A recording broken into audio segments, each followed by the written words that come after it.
Assalamualaikum warahmatullahi wabarakatuh. Perkenalkan, di sini kami dari kelompok 13 yang ingin mempresentasikan yang berjudul Perkembangan Politik dan Partisipasi Masyarakat.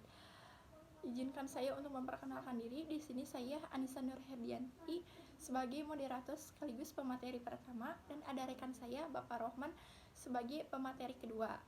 Baik, langsung saja untuk mengefektifkan waktu, kita mulai presentasinya. Baik, di sini materi pertama ada tentang perkembangan politik di Indonesia. Secara etimologi, politik berasal dari bahasa Yunani, yaitu kata polistia. Polis diartikan sebagai negara, kota, yakni suatu masyarakat yang mampu mengurus diri sendiri atau mandiri, sementara taia berarti artinya urusan. Secara sederhana dari tata bahasanya, politik dapat diartikan urusan yang mengenai masalah-masalah negara, kota. Dan di sini juga ada, menurut para ahli, politik itu diartikan menurut Thomas M. Magetats dan Peter M. Sochten 1988 mengemukakan politik adalah segala sesuatu yang mengenai bagaimana manusia diperintah, yang berkaitan dengan tataan, kekuasaan, dan keadilan. Dan yang kedua ada konsep partisipasi politik. Konsep di sini yaitu dalam ilmu politik dikenakan adanya konsep partisipasi politik untuk memberikan gambaran apa dan bagaimana tentang partisipasi politik. Dalam perkembangan masalah, partisipasi politik ini menjadi begitu penting, terutama saat mengemukakan tradisi pendekatan behavioral atau perilaku dan post behavioral atau pasca tingkah laku. Kajian-kajian partisipasi politik terutama banyak dilakukan di negara-negara yang berkembang. Nah, di sini juga yang pada umumnya kondisi partisipasi politik masih dalam tahap pertumbuhan. Sebelum mendefinisikan partisipasi politik secara komprehensif terlebih dahulu, mendefinisikan secara kosakata. Ada dua kosakata.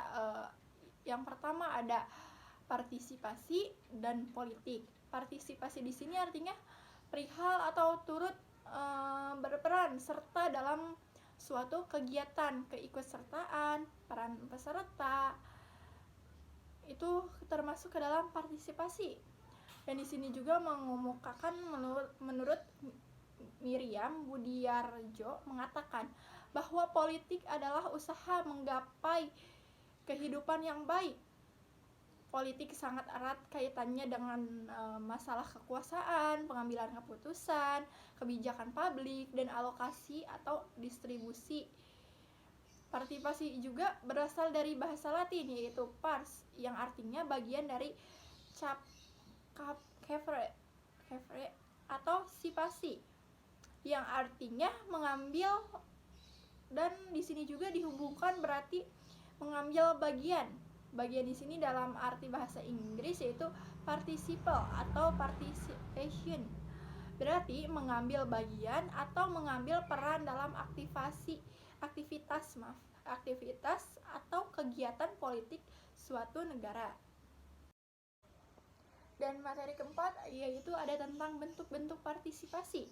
Dalam tataran praktis, partisipasi politik bisa muncul dalam beberapa bentuk. Setiap bentuk partisipasi politik akan berisi gaya, tuntunan, pelaku, dan sampai pada tindakan-tindakan yang dilakukan warga negara dalam konteks politik. Selain itu juga berkenaan dengan jumlah orang yang terlibat dalam bentuk-bentuk partisipasi politik. Tidak harus selalu dilakukan oleh sekelompok orang, akan tetapi bisa juga dilakukan oleh hanya satu orang. Perilaku politik di sini seseorang dapat dilihat dalam bentuk partisipasi politik yang dilakukannya. Menurut Samuel F. Dan John Nelson membagi bentuk-bentuk partisipasi politik secara umum, yaitu yang pertama ada kegiatan pemilihan, yaitu kegiatan pemilihan di sini kegiatan yang memberikan suara dalam pemilihan umum, mencari dana partai, menjadi tim sukses, mencari dukungan bagi calon legislatif atau eksekutif, atau tindakan lain yang berusaha mempengaruhi hasil pemilu. Dan yang kedua ada lobby.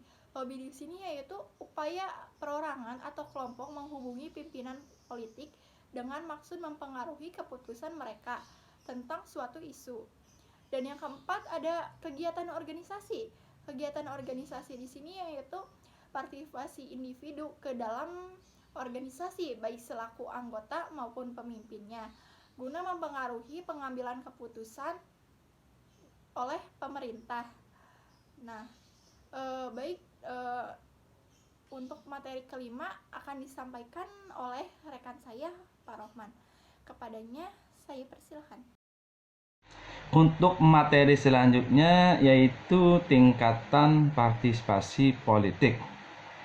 Tingkatan partisipasi politik yang pertama yaitu pejabat partai sepenuh waktu, pemimpin partai atau kelompok kepentingan aktivis. Tingkatan partisipasi politik yang kedua yaitu petugas kampanye, anggota aktif dari partai atau kelompok kepentingan dalam proyek-proyek sosial partisipan.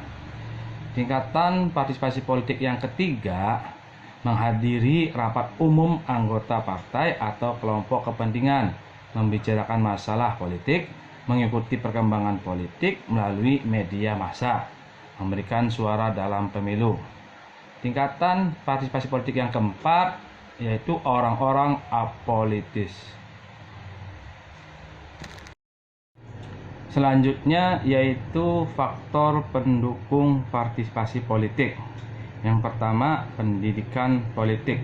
Menurut Ramdon Langning, pendidikan politik adalah usaha untuk memasyarakatkan politik dalam arti mencerdaskan kehidupan politik rakyat, meningkatkan kesadaran setiap warga negara dalam kehidupan berbangsa dan bernegara, serta meningkatkan kepekaan dan kesadaran rakyat terhadap hak, kewajiban, dan tanggung jawabnya terhadap bangsa dan negara.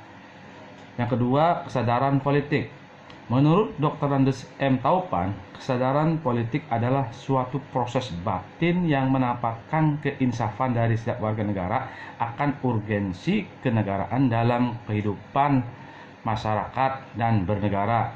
Kesadaran politik atau keinsafan hidup bernegara menjadi penting dalam kehidupan bernegara, mengingat tugas-tugas negara bersifat menyeluruh dan kompleks, sehingga tanpa dukungan positif dari seluruh warga masyarakat, tugas-tugas negara banyak yang terbengkalai. Yang C, sosialisasi politik. Sosialisasi politik yaitu istilah yang digunakan untuk menggambarkan proses dengan jalan mana orang belajar tentang politik dan mengembangkan orientasi pada politik. Adapun alat yang dapat dijadikan sebagai perantara atau sarana dalam sosialisasi politik antara lain keluarga atau famili, selanjutnya sekolah. Faktor penghambat partisipasi politik. Ada banyak orang yang tidak berpartisipasi dalam politik. Hal ini disebabkan oleh beberapa hal atau beberapa faktor, antara lain pertama, apatis, masa bodoh. Dapat diartikan sebagai tidak punya minat atau tidak punya perhatian terhadap orang lain, situasi, atau gejala-gejala. Yang kedua, sinisme. Menurut Agar diartikan sebagai kecurigaan yang busuk dari manusia. Dalam hal ini dia melihat bahwa politik adalah urusan yang kotor, tidak dapat dipercaya, dan menganggap partisipasi politik dalam bentuk apapun sia-sia dan tidak ada hasilnya. Yang ketiga, alienasi. Menurut Lain sebagai perasaan keterasingan seseorang dari politik dan pemerintahan masyarakat dan kecenderungan berpikir mengenai pemerintahan dan politik bangsa yang dilakukan oleh orang lain untuk orang lain tidak adil. Fungsi partisipasi politik sebagai suatu tindakan atau aktivitas baik secara individual maupun kelompok. Partisipasi politik memiliki beberapa fungsi. Robert Land, Rush, dan Althoff 2005 dalam studinya tentang keterlibatan politik menemukan 4 fungsi partisipasi politik bagi individu-individu. Pertama, sebagai sarana untuk mengejar kebutuhan ekonomis. Yang kedua, sebagai sarana untuk memuaskan suatu kebutuhan bagi penyesuaian sosial. Yang ketiga, sebagai saran untuk mengejar nilai-nilai khusus. Dan yang keempat, sebagai sarana untuk memenuhi keutuhan alam bawah sadar dan kebutuhan psikologis tertentu. Sekian pemateri dari saya. Selanjutnya saya kembalikan kepada moderator. Untuk kesimpulannya yaitu partisipasi politik adalah hal yang sangat diperlukan di dalam kehidupan. Dengan berpartisipasi dalam politik, kita bisa mengubah dan mempengaruhi suatu kebijakan pemerintah. Selain itu juga berpartisipasi dalam politik, kita telah melaksanakan kewajiban kita sebagai warga negara demi mewujudkan kehidupan yang lebih baik. Tanpa adanya partisipasi politik, maka negara akan menjadi suatu negara yang otoriter, di mana penguasalah yang akan menentukan segala sesuatunya, tanpa boleh satu orang pun untuk mengubah ataupun menentang keputusan penguasaan. Mungkin cukup sekian materi dari kelompok kami, kurang lebihnya mohon maaf.